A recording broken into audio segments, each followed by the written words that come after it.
Olá, estamos aqui novamente com o nosso Direito e Justiça e hoje teremos como convidado super especial aqui Alexandre Schlegel, que vai falar sobre políticas públicas. E além disso, teremos também os nossos comentários de notícias jurídicas com o Ney Daniel e também toda aquela novidade que nós trazemos aqui sempre, esse bate-papo agradável que te contagia, que te traz aí para perto do direito, que é tão importante que você conheça para poder exercer cada vez melhor os seus direitos. Mas antes de nós iniciarmos, nós vamos para o nosso break. Te vejo na sequência.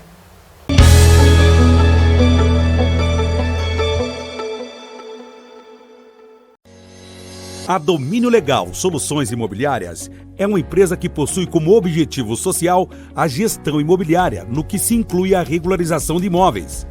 A Domínio Legal Soluções Imobiliárias trata da particularidade de cada cidadão, dentro das necessidades sociais dos moradores das regiões afetadas pela irregularidade imobiliária.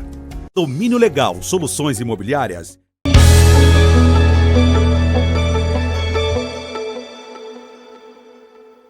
O juiz de direito da 2ª Vara Civil de Mauá, Estado de São Paulo, determinou a penhora de 20% do salário do devedor para quitar dívida de aluguel. O empregado foi oficializado para que realizasse mensalmente o depósito judicial da quantia. Entretanto, ao decidir, o magistrado considerou que a constrição de singelo percentual não irá repercutir na sobrevivência do executado. Ademais, o magistrado pontuou a necessidade da conciliação os interesses postos em juízo, sendo que, de um lado, resguardar o salário ordinariamente destinado à manutenção do devedor e à sua família, do outro, há o interesse do exequente, o credor, de ter a satisfação da condenação fixada em sentença com trânsito em julgado. À vista disso, o juiz deferiu o pedido e determinou a penhora de 20% dos rendimentos líquidos mensais do executado.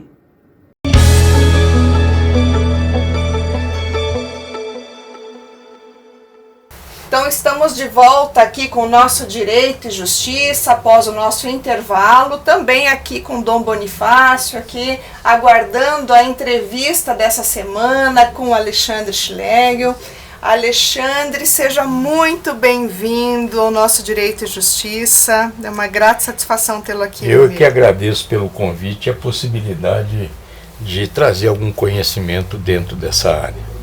Eu fico tão feliz. Olha, é algo assim que esse programa tem me dado de tão grandioso, que é essa oportunidade de não apenas levar conhecimento para vocês, que já é extremamente significativo para a gente, especialmente dentro dessa grande proposta que nós temos aqui de levar conhecimento, de levar acesso a direitos, mas também ter a oportunidade de estar diante de grandes amigos, de pessoas que eu admiro tanto, e uma delas, Obrigado. Inclusive, esse grande amigo aqui, que é o Alexandre, né? Alexandre, que tem um vasto currículo. Eu vou falar um pouquinho aqui para vocês desse currículo fantástico dele, que é justamente aqui, foi inclusive aqui, ele tem até medalhas, né, militar, de bronze, medalha Bartolomeu de Gusmão, por serviços aí que foram reconhecidos, prestados à Força Aérea Brasileira, graduado em psicologia, ou seja, um psicólogo aqui também diante de nós, psicologia clínica, né, Sim. Alexandre? Pós-graduado em princípios cristãos aplicados na liderança e administração, mestre em administração de negócios com ênfase em gestão estratégica pela Beulah Heights University da Geórgia, Estados Unidos, político por ideal para que todo homem seja respeitado como cidadão, né, Alexandre? Principalmente dentro do teu foco, o quanto é importante a gente abordar, né, Débora? O indivíduo como cidadão, imerso numa sociedade e que ele tem os seus direitos, assim como os seus deveres também. Exatamente. Eu acho que é propício hoje, no momento em que vivemos, podermos abordar de forma séria, de forma contundente, que nós, cidadãos, também temos responsabilidades. Temos nossos deveres, mas, para tanto, sem uma justiça, sem um direito, nós não estaremos fazendo outra coisa senão atender aquilo que devemos ter como princípio de cidadão. Exatamente, por isso que é tão importante esse teu papel aqui, né? Teu papel como realmente desenvolvendo aí essas políticas públicas com essa preocupação que você tem diante desse cenário todo, né? Que a gente sabe quanto você já vem desenvolvendo dentro do cenário, né? Seja aqui local, né, em Curitiba, seja na região metropolitana. Isso acaba se espraiando também para outras localidades, porque é questão de exemplo.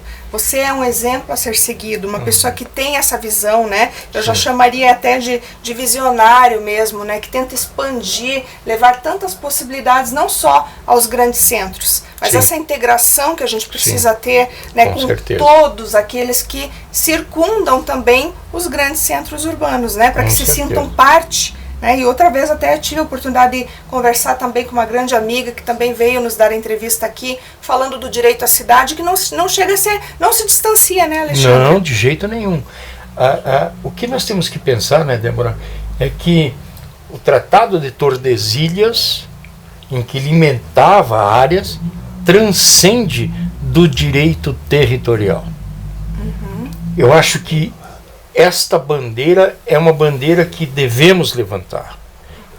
Porque a partir da hora que você tem a concepção de projetos sociais sem considerar a territorialidade, e aí eu não estou falando das divisas territoriais, eu estou dizendo do processo de desenvolvimento social econômico, né?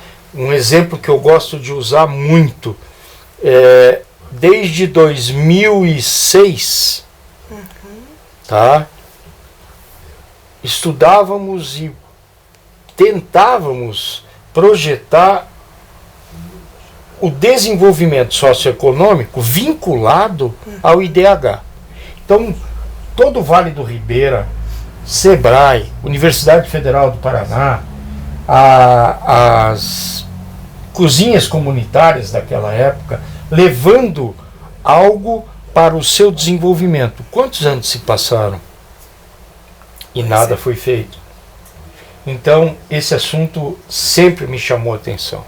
Desde 2006 eu ando na região metropolitana de Curitiba, e tenho estudado o quanto nós, gestores, ainda estamos distantes de uma realidade política social. Exatamente. Eu acho que por isso então o teu interesse cada vez maior nessa questão que se volta às políticas públicas, né? Sim. E essa preocupação constante, né? Sim. Veja, eu parto do pressuposto de que qual é o único que trabalha para a máquina pública? É o contribuinte. E o que as máquinas públicas dão para o cidadão? Nós temos uma mobilidade, nós temos uma saúde, nós temos uma educação. Quando eu percorro a região metropolitana e agora muito Curitiba e as 10 cidades que a compõem, porque cada regional é maior do que muita cidade dentro do estado do Paraná. Curitiba por si só já é uma metrópole. Então, como se dá esse distanciamento entre os bairros Xaxim, Boqueirão, tá? Ou mesmo a região metropolitana mais próxima, Araucária, São José dos Pinhais, né? Só um dado, tá? Eu tenho pesquisado muito quantos cidadãos não curitibanos entram em Curitiba oriundo da região metropolitana. Chegamos a um absurdo de 250 mil pessoas acessam Curitiba e saem de Curitiba durante o dia. Olha só, que dado relevante, né? Você já pensou? E se a gente para pensar, quanto dessas pessoas deixam o caos social nas cidades de origem? Se eu for de Colombo, onde você acha, e trabalhar em Curitiba, onde você acha que eu vou comprar um presente? No Shopping Miller. Ou um shopping mais próximo. E por que não desenvolver essa proximidade metropolitana? E aí, sabe a discussão da territorialidade enquanto direito do terreno, mas que tem que transpassar principalmente a questão socioeconômica. Já se passaram desde 2006, não sei quantos anos. Você veja, né? É um momento aí importante para a gente poder refletir sobre isso, né? Sobre esses aspectos que fazem toda a diferença na vida dos cidadãos mesmo, né? Lógico. Então, nesse ponto, Alexandre, a gente pode pensar na possibilidade, então, de melhoria, né, dessas políticas públicas através de iniciativas, assim, que possam fazer com que essas pessoas, então, tenham essa territorialidade dentro ali ou próximo daquele local onde elas efetivamente residem. Com certeza. Né? Principalmente uma coisa, sabe, Débora? Eu pago um preço muito alto, tá, por afirmar que uma das questões políticas territoriais transcende a questão pública e também existe o egocentrismo institucional. Desenvolvi por mais de 12 anos um trabalho em que buscava reunir numa mesma mesa 29 municípios e todos os representantes, federações da iniciativa privada. Nós sabemos que todo e qualquer desenvolvimento hoje no nosso país não depende mais da gestão pública. Se não houver um entendimento maior de que a iniciativa privada tem que ter na gestão pública um facilitador de negócios. E Débora, por incrível que pareça, isso é o desafio para 2023 à frente. Como juntarmos aquilo que é essencial para a população, que é o poder público, privado, em prol do contribuinte, e não absorver todo. Eu gosto de usar esse exemplo. Por que vamos aumentar o IPTU em 2023, sendo que a gente passou por uma pandemia? Exatamente. Não preciso dizer mais nada, né? E acaba que o contribuinte nesses pontos aí todos, né, sente no seu bolso necessariamente esse peso, Sim. que é o fato de ter uma arrecadação mais majorada, né, sem pensar nas consequências que isso possa gerar no seu dia a dia e sem ao menos trazer uma, digamos assim, uma alteração desse cenário que seja positiva. Sim. Necessariamente, que é isso que você sempre busca fazer dentro dessas políticas que você desenvolve, né, Alexandre? Veja, são propostas de política, né? E a gente sabe, né? Sim. Eu vivenciei do seu lado quantas lutas, né? Quantas e quantas lutas, né? Até dentro da instituição, como instituição, né? Sim. Enquanto nós não entendermos que é fundamental o desenvolvimento socioeconômico atrelado a uma disponibilidade de definir metas comuns entre governo e iniciativa privada. Nós estamos à beira de estar já discutindo na Câmara Municipal de Curitiba a proposta de aumento do IPTU, do aumento da taxa. Aí eu fico pensando, será que vivemos hoje uma gestão retrógrada que vê como solução dos problemas de gestão pública aumentando a arrecadação, sendo que hoje, dentro da modernidade no qual vivemos, é hora de pensar quanto é o seu custo da iniciativa pública. Qual é o custo? No que podemos aplicar novos conhecimentos para que possamos atender a demanda do indivíduo metropolitano. Já não digo mais curitibano, mas metropolitano. Isso é uma coisa que temos que avançar. Temos que ter uma mesa comum de diálogo metropolitano. Porque se não criarmos uma Câmara comum metropolitana, jamais avançaremos, sem o egocentrismo institucional. Mas você vê como sendo viável essa criação dessa Câmara Pública? Veja, já existe. Foz do Iguaçu já existe. Tá? São Paulo, o município Santos Dumont já tem, Débora. Tá? Câmaras municipais metropolitanas. Olha que bacana. Tá? Nós tivemos a iniciativa do presidente da Câmara Municipal, o Tico Ruman, que também já buscou fazer isso.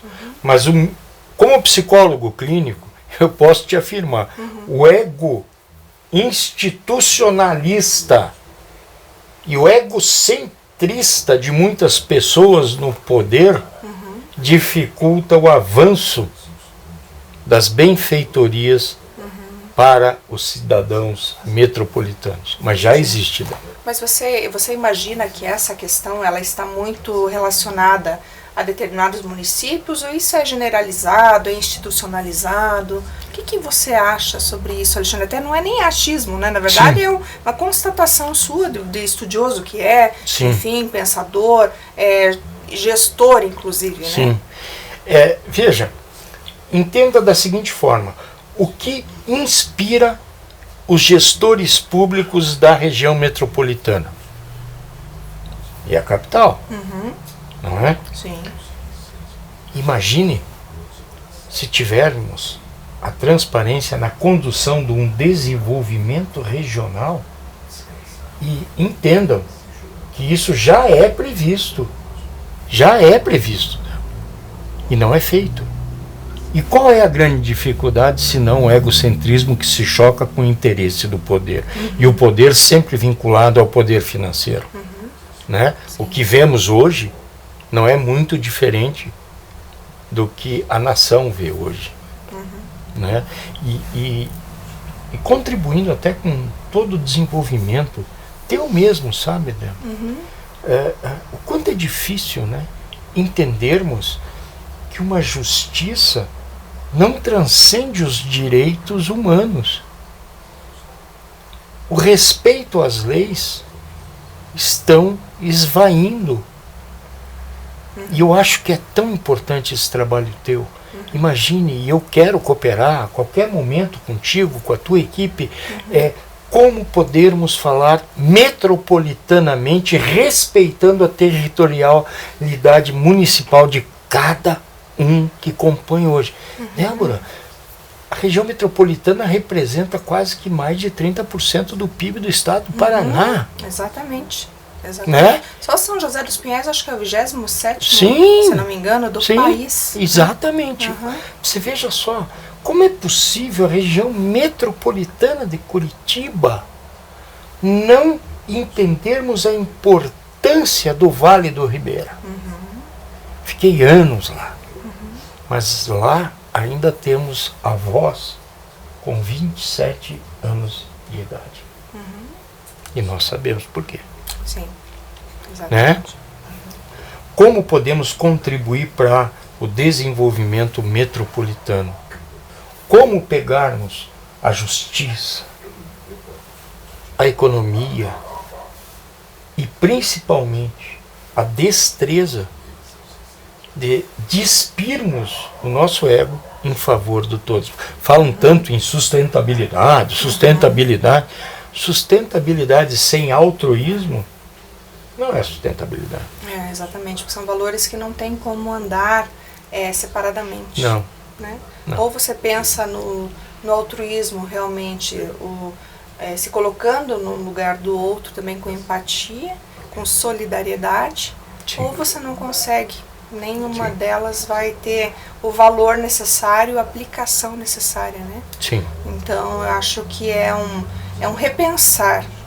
Por isso que o nosso programa acaba tendo essa importância. Sem dúvida. Porque é esse fomentar de Sem ideias, é isso que de repente ali a gente vê todo dia, mas não para necessariamente para pensar que uma questão é óbvia que você não consegue fazer nada sozinho, não adianta pensar numa cidade de forma isolada, Sim. você tem que pensar em todo o contexto e realmente ir de encontro aqui ao que o Alexandre está falando. Pensar de forma concreta, analisando a importância e o papel de cada uma dessas cidades, né, dentro Sim. ali da sua importância mesmo, né, seja local, seja estadual, seja, né, e de ordem mesmo nacional ali. Sim. Você vê a importância, por exemplo, como a gente falou aqui, São José dos Pinhais, Sim. que é uma grande região, é uma cidade da região metropolitana de Curitiba, onde inclusive nós temos aeroporto, Sim. né, enfim, várias empresas, inúmeras empresas, né, que acabam gerando serviços, né, acabam trazendo oportunidades e crescimento, inclusive, para a capital. Sim. Né? Sim. Então, tudo isso é importante. Não adianta pensarmos apenas ali quando ela nos traz possibilidades Sim. ou resultados positivos, Sim. mas sim também na integração dessa região com a cidade, com Curitiba. Sim. E entre todas elas também. Com certeza. Né? O seu papel e o papel de todas elas. Né? Eu estou terminando um estudo para entender por que o cidadão da periferia do centro de Curitiba tem um custo mais alto do que o Batel. Não faz muito sentido, né? Se a gente Mas- parar para né? Sim, Para analisar, né? mas eu estou terminando isso Uhum. e comprometo-me com o teu público Uhum. a revelar isso de forma consciente, estudada, fidedigna para você e teu público. Uhum. E Alexandre, e o que eu penso aqui, é até bom a gente frisar, nosso programa ele está em todo o país, em que pese nós falarmos aqui de Curitiba, Sim. região metropolitana, que estamos aqui, mas isso se aplica de forma indistinta Sim, em qualquer região do país. Por isso que eu falo da necessidade da gente pensar essas questões para melhor aplicá-las também nas nossas regiões. com certeza. Seja aqui no sul, seja no nordeste, seja no sudeste, Sim. centro-oeste, onde nós estivermos chegando, pessoal. É importante a gente parar para pensar que nós temos que ter essa integração, que nós temos que pensar em cidades que sejam de fato ligadas, que a gente possa ter esse potencial, claro, utilizado da melhor maneira possível e todas elas sendo valorizadas, especialmente as pessoas, os cidadãos, que eles possam ter acesso irrestrito a tudo aquilo que, por exemplo, alguém que está na capital tem. Né? Trago mais um dado. Região metropolitana de Belo Horizonte. Região metropolitana de Salvador. Região metropolitana do Rio de Janeiro. São Paulo, de Porto Alegre. Será que vamos seguir o mesmo exemplo na desestruturação da malha urbana curitibana? De que vale a pena falarmos de uma cidade inteligente e não analisarmos os dados do 156, o ramal? Se não me engano, tem um artigo que está para sair, tá? E em primeira mão. Tá? Como você pensa em ser resiliente no final do ano com o resíduo da nossa cidade? Como não comprometer o cidadão com a responsabilidade e pararmos de discutir conceitos estão falando no COP 27, estão ainda discutindo conceitos sobre sustentabilidade, aquecimento global, que lindo, né? E se comprometem em respeitar meramente conceitos. E as ações de conservação do meio ambiente? Sair do discurso de conservação e entrarmos em ação de preservação. O primeiro município que tem o crematório municipal implantado em Pinhais foi desenvolvido por nossa empresa. Eu fui acionado juridicamente por ter roubado a patente da minhoca. E não utilizamos as decomposições biológicas em cada residência, em cada apartamento, para diminuir a captação de volume dia do lixo.